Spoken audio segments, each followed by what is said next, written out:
साथियों नमस्कार। Kota online YouTube channel पर आपका स्वागत है। साथियों आपके सामने आपका दोस्त मुकेश नागर एक बार फिर हाजिर है।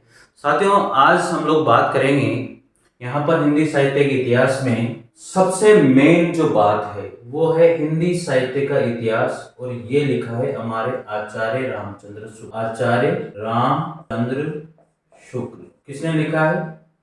आचार्य रामचंद्र शुक्ल के द्वारा ये लिखा। ये सबसे मुख्य बात है साथी। तो यार अगर चैनल को सब्सक्राइब नहीं किया है तो लाइक और शेयर और सब्सक्राइब जरूर करें और पूरा वीडियो जरूर देखिए। आप लोगों को मैं कह रहा हूँ साथियों, विश्वास मानिए, हर चीज जो भी हिंदी साहित्य से रिलेटेड है यहाँ पर पूरी की पूरी चीज मैं आप लोगों को दूंगा। जितनी भी और क्लासेज है, जितनी भी कोचिंग क्लासेज है, आपको यहाँ पर उससे ज़्यादा ही मटेरियल मिलेगा, कम नहीं मिलेगा।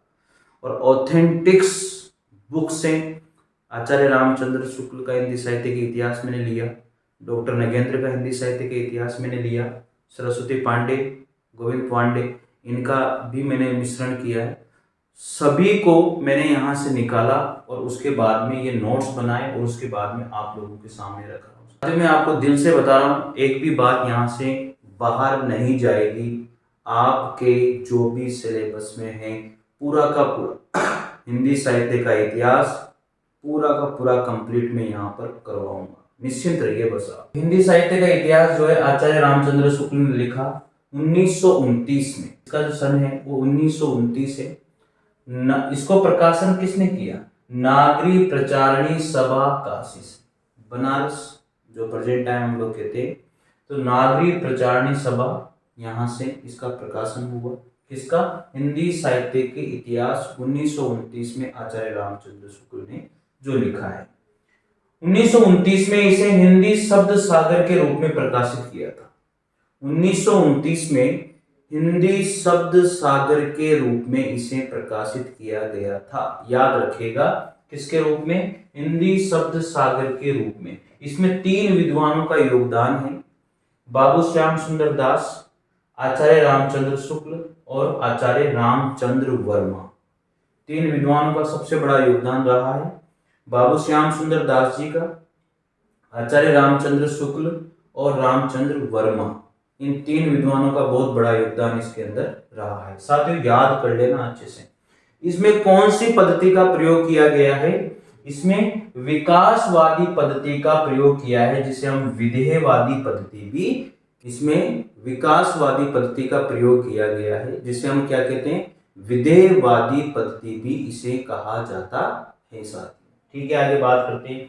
यह प्रथम वैज्ञानिक इतिहास ग्रंथ इसको माना गया है। इसे प्रथम वैज्ञानिक इतिहास ग्रंथ कहा गया है साथियों। नोट कीजिए आप अपनी नोटबुक में।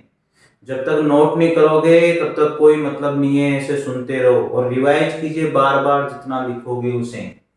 सर्वप्रथम युगिन परिस्थितियों और काव्य प्रवृत्तियों को आधार बना करके इसमें काल पर विभाजन भी किया गया। किस किस को? युगिन परिस्थितियों को और काव्य प्रवृत्तियों को आधार बनाया गया, और इसका जो है काल विभाजन भी साथियों इसमें किया गया था। बहुत बढ़िया है, अच्छे नोट्स हैं। प्लीज आप इसे नोट डाउन कीजिए अपने रजिस्टर में। लगातार मैं वीडियो डालता रहता हूँ और आप नोट करते जाइए और नोट्स बनाते जाइए और आपको बहुत अच्छा लगेगा साथियों। दिल से बता रहा हूँ आपको, मुझे उम्मीद है आप नोट करोगे इसे। चलिए आगे बात करते हैं। शुक्ल जी के अनुसार क्या बात कही गई, इसे भी आप नोट करना। किसी भी देश या जाति का साहित्य वहां की जनता की चित्तवृत्ति का संचित प्रतिबिंब है। ये किसके द्वारा कहा गया? क्वेश्चन ऐसे पूछा जाता है, तो आप लोगों को याद रखना है, किसी भी देश या जाति का साहित्य वहां की जनता की चित्तवृत्ति का संचित प्रतिबिंब है। ये लाइन वहां पर आ जाती है और वहां पर पूछा जाता है कि ये किसने बोला था या किसने कहा था। तो आपको पता होना चाहिए ये आचार्य रामचंद्र शुक्ल के। अब इसमें कोड वर्ड पकड़ लो, जैसे चित्तवृत्ति, संचित प्रतिबिंब, साहित्य को किसने कहा, तो आपको अपने आप पता लग जाएगा किसने कहा, आचार्य रामचंद्र शुक्ल ने कहा। बस ऐसे कोड पकड़ लिया करो।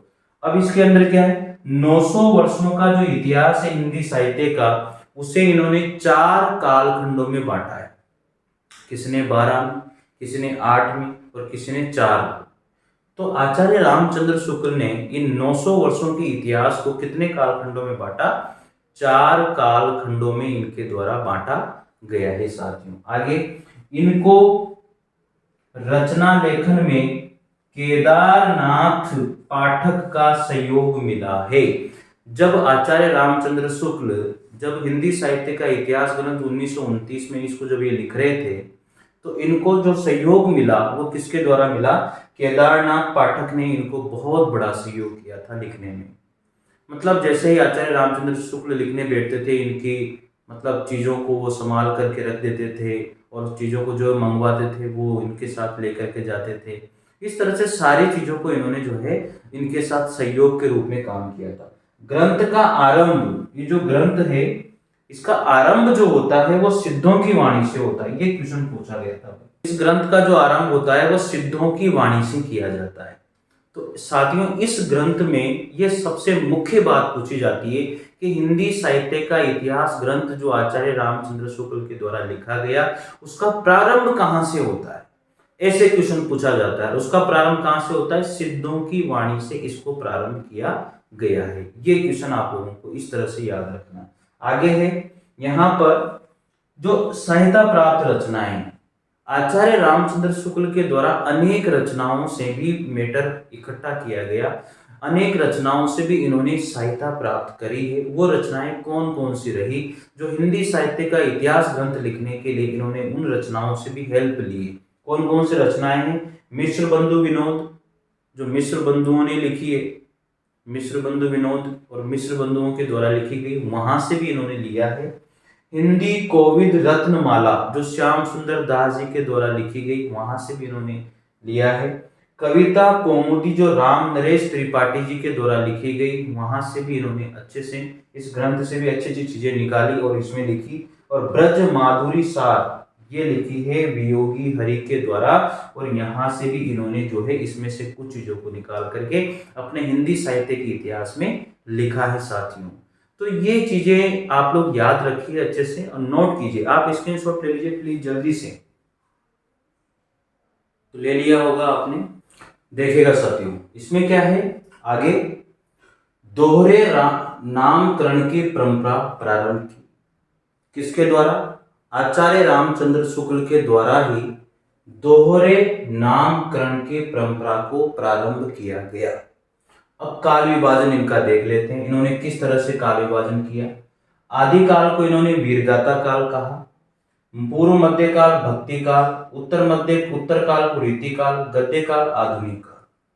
तो इस तरह से इन्होंने नामकरण किया। साथ वीर साहित्य के अनुसार इन्होंने जो है वीरगाथा काल नाम दे दिया। तो अलग अलग कालों को अलग अलग नाम इनके द्वारा दिया गया है। तो ये चीज भी आपको अच्छे से याद रखनी है। वीरगाथा काल को आदि काल, पूर्व मध्य काल को भक्ति काल, उत्तर मध्य काल को रीति काल, गद्य काल को आधुनिक काल। याद हो जाएगा, कोई दिक्कत नहीं है। वीरगाथा काल आदि काल विक्रम संवत 1050 से 1375 विक्रम संवत तक चला।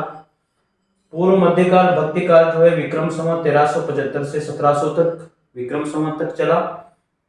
उत्तर मध्य काल रीति काल जो है विक्रम संवत 1700 से 1900 विक्रम संवत तक चला। और गद्य काल जो आधुनिक काल कहा गया वो विक्रम संवत 1900 से 1984 तक चला है साथियों। तो ये आचार्य रामचंद्र शुक्ल के द्वारा जो काल विभाजन किया गया कि कब से कब तक कौन सा कालक्रम उसका रहा है और कौन से काल का क्या नाम दिया गया है, यह आचार्य रामचंद्र शुक्ल ने साथियों यहाँ पर हमें बताया है। साथियों एक भी क्वेश्चन बाहर नहीं जाएगा, मैं दिल से कह रहा हूँ। आप बस नोट्स बनाइए और तैयारी शुरू कर दीजिए। साथियों अगर आपको अच्छा लगे जरूर कमेंट्स करके बताइएगा कि सर बहुत अच्छा लग रहा है और आप इस तरह से कराते रहिए। मुझे थोड़ा सा मोटिवेशन मिलेगा, प्रोत्साहन मिलेगा, ताकि मैं आप लोगों के लिए और अच्छे वीडियोज और अच्छे नोट्स निकाल करके लेके आऊँ साथियों। ठीक है। उत्तर मध्य काल को इन्होंने काव्यांग निरूपण लक्षण, उत्तर मध्य काल, ये रहा उत्तर मध्य काल, इसको जो है इन्होंने काव्यांग निरूपण लक्षण ग्रंथों की रचना प्रवृत्ति के आधार पर रीति काल कहा है। रीति काल इन्होंने किस आधार पर कहा? काव्यांग निरूपण लक्षण के आधार पर इनके द्वारा जो उत्तर मध्य काल है उसको क्या कहा? रीति काल के नाम से इन्होंने लिखा। ठीक है, बात समझ में आ जाएगी। अब भक्ति काल को इन्होंने अलग अलग भागों में बांट दिया। जो भक्ति काल है साथियों, जो भक्ति काल है, पूर्व मध्य काल या उत्तर मध्य काल है, यहाँ पर उत्तर मध्य काल लिख लो इसको, जो रीति काल के नाम से। तो भक्ति काल जो विक्रम संवत 1375 है 1700 तक है, इसको भी इन्होंने डिवाइड कर दिया, बांट दिया। भक्ति काल को सबसे पहले बांटा इन्होंने दो भागों में, निर्गुण काव्य धारा और सगुण काव्य धारा। सबसे पहले निर्गुण काव्य धारा में और सगुण काव्य धारा में बांटा है। निर्गुण का मतलब है जो ईश्वर में विश्वास नहीं करते, ईश्वर निराकार है, ठीक है ना। और सगुण का मतलब जो ईश्वर में विश्वास करते हैं, उसकी बात हम लोग यहाँ पर करते हैं। तो निर्गुण काव्य धारा को दो भागों में बांटा है, ज्ञानाश्री काव्य धारा और प्रेमाश्री काव्य धारा।